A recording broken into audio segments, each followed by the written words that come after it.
Hola chicos, bienvenidos a MediVideo. El día de hoy vamos a hablar del infarto agudo del miocardio, una patología muy común, por lo cual tenemos que tener unas muy buenas bases para hacer su diagnóstico. Estos pacientes van a llegar con un dolor que les van a referir como inicio repentino, va a ser un dolor muy fuerte como hacia la parte anterior del tórax, como sobre el esternón, y que ellos van a describir como una presión en el pecho que no nos deja respirar. Entonces, si recordamos la mnemotecnia de alicias que utilizamos en la enfermedad actual, vamos a ver que va a ser un dolor de aparición aguda, de localización retroesternal, de intensidad moderado severo. Recordemos que para la intensidad utilizamos la escala visual análoga y estos valores más o menos se van a encontrar entre 6 a 10. Va a ser de carácter opresivo, que se va a relacionar a la disnea. Va a tener irradiación a miembros superiores, hombro, cuello o mandíbula. Y acá es muy importante que no solo se va a irradiar al miembro superior izquierdo, también podemos encontrar pacientes con infarto que el dolor se va a irradiar al miembro superior derecho y eso es muy importante tenerlo en cuenta. En cuanto al alivio o al empeoramiento del dolor, vamos a encontrar que se va a aliviar en reposo y va a empeorar con el ejercicio. ¿Por qué? Porque la demanda de oxígeno del miocardio va a disminuir en el reposo y va a aumentar en el ejercicio, cosa que va a aumentar o va a disminuir el dolor. Y en cuanto a los síntomas asociados, vamos a tener disnea, es decir, que los pacientes van a referir que no pueden respirar. Diaforesis, vamos a ver que los pacientes tienen una sudoración excesiva. Y náuseas que pueden llevar a emesis, es decir, náuseas que pueden llevar a vómito. En cuanto a la exploración física, tenemos que en la mayoría de casos va a ser normal, esto es muy importante tenerlo en cuenta. Sin embargo, tenemos otros hallazgos que nos van a ser indicativos de una isquemia extensa. Entonces, estos pueden ser un hallazgo de un S3 o S4 a la auscultación, pero también podemos encontrar hipotensión, palidez, frialdad, taquicardia sinusal, que ya vimos en el video de clasificación de las arritmias. Si no lo han visto, les dejo el link en la descripción para que vayan a verlo. Y signos de shock cardiogénico si el infarto es muy grave, es muy extenso, compromete una gran parte del miocardio y estos pacientes van a necesitar un tratamiento inmediato. Lo siguiente que vamos a hacer es valorar el riesgo de mortalidad y para esto tenemos dos escalas que son TIMI o Grace. En cuanto a la escala TIMI, tenemos que a partir de los criterios que vemos aquí en la imagen, vemos que son una edad mayor a 65 años, más de 3 factores de riesgo, enfermedad coronaria conocida que tenga estenosis mayor al 50% y el uso de ácido acetilsalicílico en los últimos 7 días. Y en cuanto a la presentación, vemos que tiene que ser una angina reciente severa, que reciente es que sea menor a 24 horas, un aumento en las enzimas cardíacas, que ya vamos a ver más adelante, y una desviación del segmento ST, ya sea elevación o depresión mayor a 0.5 milímetros. Y le vamos a dar un puntaje a los pacientes que va a oscilar entre 0 a 7. Y este puntaje, si vemos aquí a la parte derecha de la imagen, nos va a dar el porcentaje de riesgo de muerte, un infarto o una revascularización urgente, dependiendo del valor que tengan el paciente. La escala Grace, por su parte, tiene 9 criterios, que también tiene la edad, antecedentes de falla cardíaca, antecedentes de infartos previos, la frecuencia cardíaca al ingreso, la presión arterial sistólica al ingreso, descenso del segmento ST, creatinina sérica, elevación de enzimas o marcadores cardíacos o antecedentes de revascularización percutánea. Nuevamente le vamos a dar un puntaje a nuestro paciente. Este puntaje va a ser mucho más extenso, más completo, y este puntaje, a diferencia de la escala TIMI, va a indicar la probabilidad de muerte del paciente en su estancia hospitalaria. Ahora, en cuanto al diagnóstico, tenemos varias pruebas, las no invasivas, las de esfuerzo y las invasivas. En las no invasivas nos vamos a centrar en el electrocardiograma y las troponinas, pues son las que más se utilizan. La radiografía de tórax por lo general se utiliza para descartar algún otro diagnóstico, como lo puede ser una neumonía. En cuanto a la ecocardiografía, se utiliza también para mirar, digamos, la condición del corazón después del infarto, la gamografía de perfusión y el TAC coronario con contraste son exámenes ambulatorios, es decir, que no lo vamos a utilizar en pacientes que tengan un alto riesgo, ya sea si lo evaluamos por la escala TIMI o la escala Grace. La prueba de esfuerzo y el ecoestrés nuevamente también son pruebas que dependen del riesgo del paciente, y la coronariografía por lo general se utiliza en el mismo procedimiento o al mismo tiempo que se va a realizar la revascularización. Entonces, en cuanto al electrocardiograma, recordemos que tenemos nuestro onda P, el complejo QRS, y nuestra onda T, que nos va a comprender el electrocardiograma normal. Para ver un poquito más a fondo este tema, los invito a ver el video de lectura e interpretación del electrocardiograma, que también se los voy a dejar en la descripción. Entonces, el electrocardiograma para casos de infarto tiene una sensibilidad del 49% y una especificidad del 92%. ¿Y qué vamos a encontrar en el electrocardiograma? Que si tenemos una isquemia, vamos a tener alteraciones de la onda T. Si tenemos una injuria o lesión, vamos a encontrar alteraciones del segmento ST. Si tenemos necrosis, vamos a encontrar cambios en la onda Q. ¿Y qué cambios van a ser estos? Entonces, en la onda T podemos encontrar que está aplanada, invertida o acumulada. Lo más común es que esté invertida o acumulada. Alteraciones, antes vamos a ver que las alteraciones de la onda T nos van a indicar la porción del corazón donde se presentó el infarto. Entonces, si tenemos una isquemia subendocárdica, vemos que tenemos una onda T normal, y si tenemos una isquemia subepicárdica, la onda T va a estar invertida, y esto va a ser muy importante, pues nos va a ayudar a comprender la gravedad de la isquemia. Y como regla general tenemos que el vector de despolarización se va a alejar de la zona de la lesión, es decir, que se va a dirigir al miocardio normal. Entonces, en caso de la isquemia subendocárdica, el vector se va a dirigir hacia la zona subepicárdica, mientras que en esta otra vamos a tener que el vector se va a dirigir desde la zona subepicárdica hacia la subendocárdica. Ahora sí, en cuanto a las alteraciones del segmento ST, recordemos que van a ser señalizadoras de injuria. Tenemos un descenso, tenemos varios tipos de descenso del segmento ST o un ascenso. Todos nos van a ayudar a hacer el diagnóstico, pues hay varios tipos, y tenemos que tener muy en cuenta que para un infarto tenemos unas alteraciones específicas que nos van a ayudar a hacer el diagnóstico diferencial. Entonces, nuevamente, si la lesión es subendocárdica, vamos a tener una depresión del segmento ST, mientras que si la lesión es subepicárdica, vamos a tener una elevación del segmento ST. Entonces, como regla general, esta vez el vector no se va a alejar de la zona de la lesión, sino que se va a acercar a la zona. Y recordemos también que una depresión del segmento ST va a indicar que el infarto tiene una menor gravedad que la elevación. Y ahora, en cuanto a la onda Q, anormal o patológica, que va a ser indicativa de necrosis, tenemos estos tres criterios. Con cualquiera de ellos vamos a considerar una onda Q anormal. Entonces, el primero es que la onda Q tenga una amplitud mayor a un cuarto que la amplitud de la onda R. El segundo es que la onda Q tenga una duración mayor a 0,04 segundos. Y el tercero es que la onda Q tenga unas muestras como lo vemos aquí en esta imagen. También tenemos que tener muy presente que el electrocardiograma de los electrodos, como también vimos en el video de lectura e interpretación del electrocardiograma normal, nos va a ayudar para determinar el sitio de la lesión.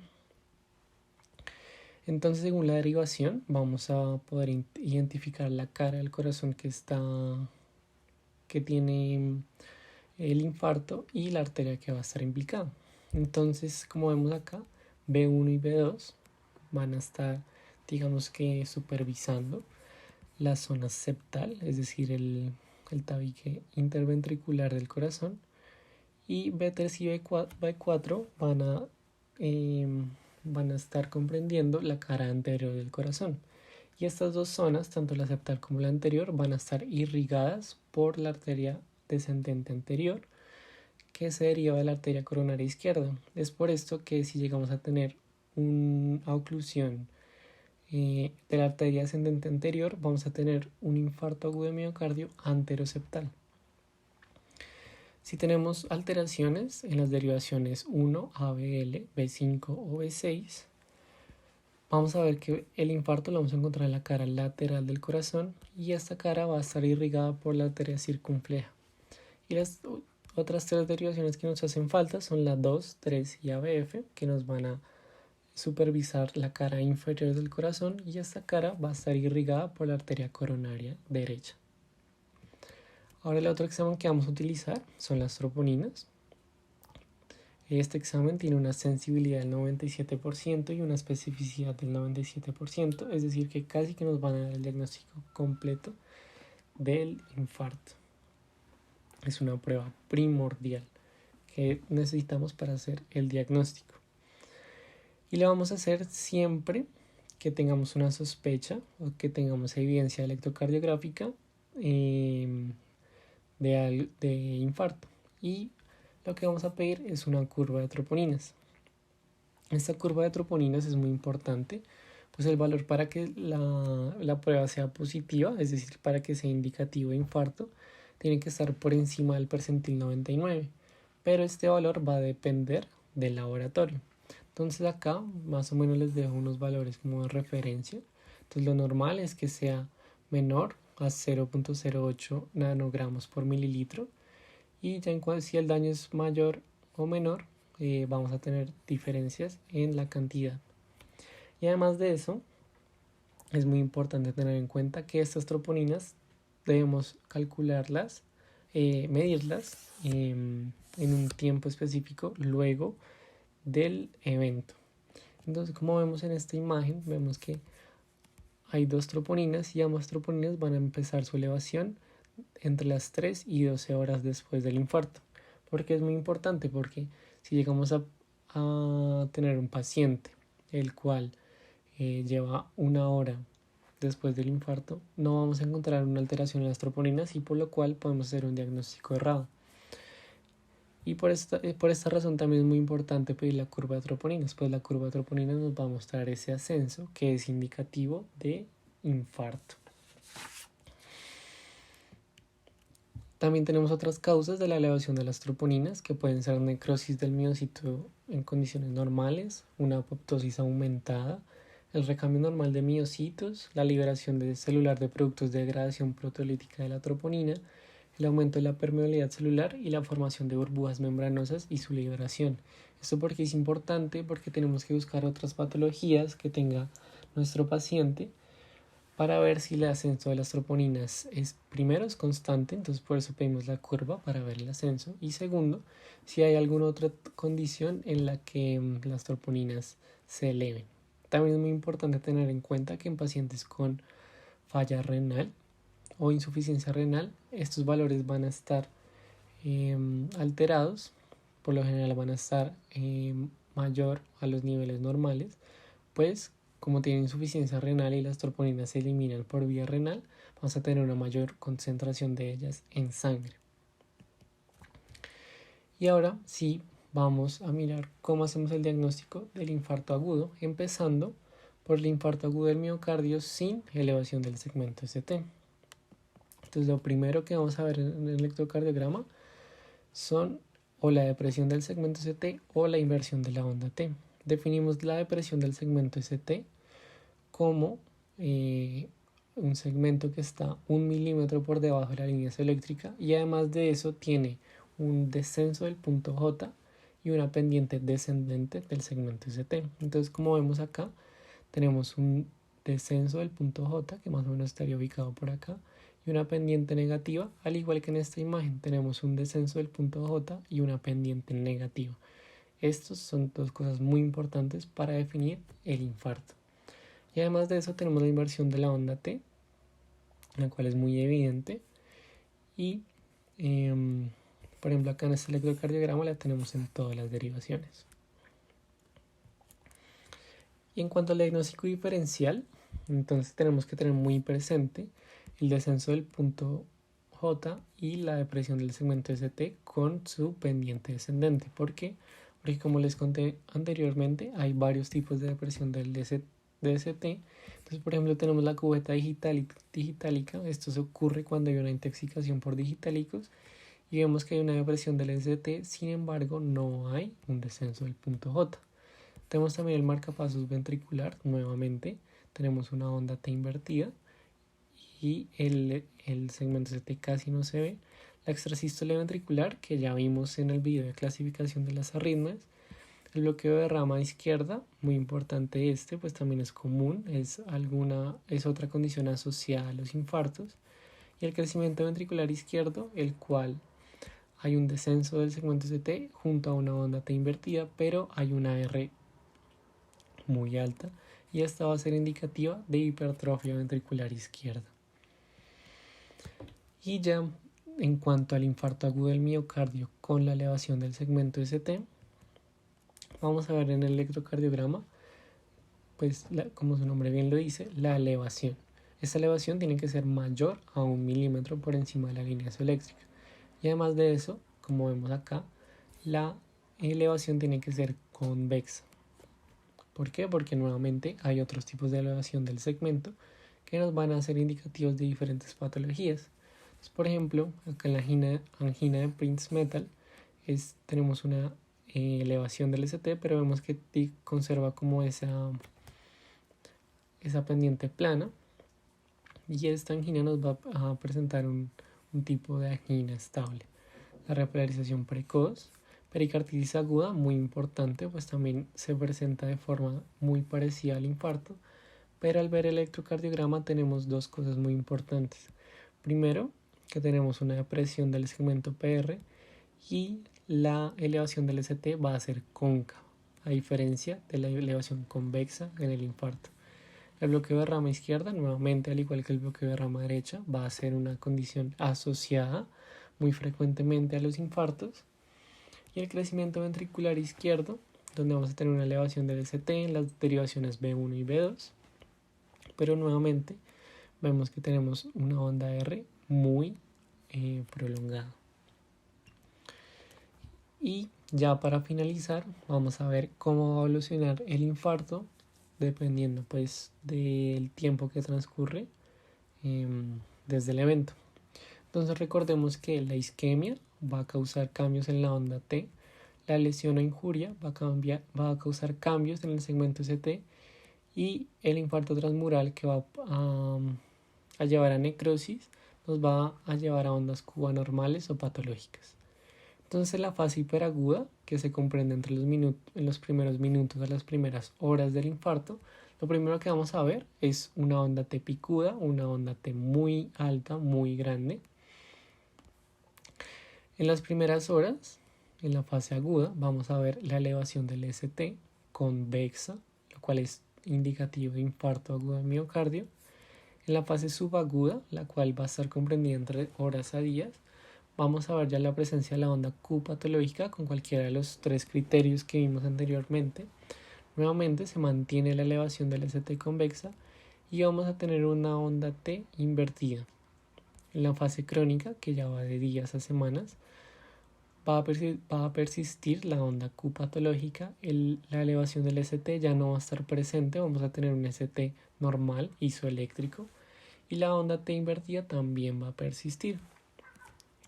Y si vemos a un paciente y vemos que tiene una onda Q patológica, un segmento ST normal, es decir, sobre la línea eléctrica, y una onda T normal, vamos a poder decir que el paciente tiene un infarto antiguo, que puede ser de meses a años de antigüedad, y eso lo vamos a comprobar con nuestra anamnesis. Y eso es todo por hoy. Muchas gracias por ver el video. Nuevamente los invito a seguirnos en nuestra página de Instagram para que no se pierdan de ningún video.